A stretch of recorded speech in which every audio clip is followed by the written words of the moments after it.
दोस्तों अगर आपने ये ट्रिक जान ली ना तो मेरी गारंटी है कि आप बाकी स्टूडेंट से काफी आगे निकल जाओगे चीजें याद करने में। दोस्तों अगर आप एसएससी, सीजीएल, इवन यूपीएससी की तैयारी कर रहे हो तो ये ट्रिक आपके लिए काफी फायदेमंद होने वाली है।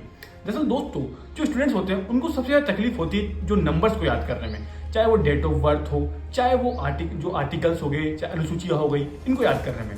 दोस्तों मैं बात करूं पॉलिटिकल साइंस में तो जो इंडियन पॉलिटी है उसमें काफी सारे आर्टिकल्स है, हमारे संविधान के अंदर काफी सारे आर्टिकल्स है, उनको याद करने में काफी तकलीफ होती है।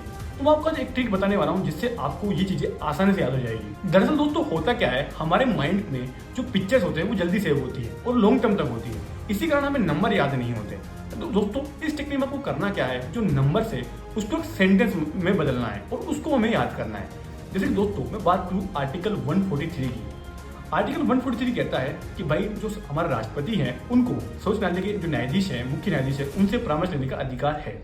दोस्तों अब आपको हो सकता है आपको आर्टिकल 143 याद ना रहे, परंतु दोस्तों अब आपको आर्टिकल 143 को एक सेंटेंस में बदलना है। कैसे दोस्तों, आपको करना क्या है, जैसे कि आर्टिकल 143 है तो उसको मैं बदलता हूँ आई लव यू में।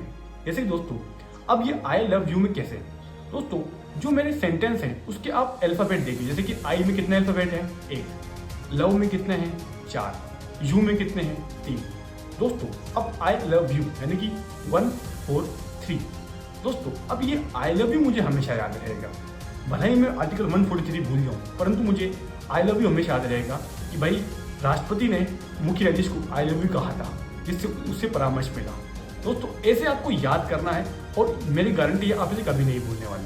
दोस्तों अगर एक एग्जाम्पल की बात करें, जैसे कि अपनी अनुसूचियाँ है दोस्तों, अपने संविधान में 12 अनुसूची है। दोस्तों अब 12 अनुसूची में क्या क्या है आपको हो सकता है याद ना रहे। जैसे दोस्तों अगर मैं बात करूँ हमारे भाषाओं की, जो हमारे संविधान में 22 भाषाएं हैं, उनके भाई कौन सी अनुसूची में वर्णित है दोस्तों मुझे नहीं पता, परंतु मुझे इतना पता है कि वे भाषा को लैंग्वेज बोलते हैं और लैंग्वेज में कितने अल्फाबेट होते हैं, 8, यानी कि अनुसूची 8 के अंदर हमारी भाषाएं वर्णित हैं। दोस्तों ऐसे आपको याद करनी है पॉलिटिकल साइंस में आर्टिकल्स।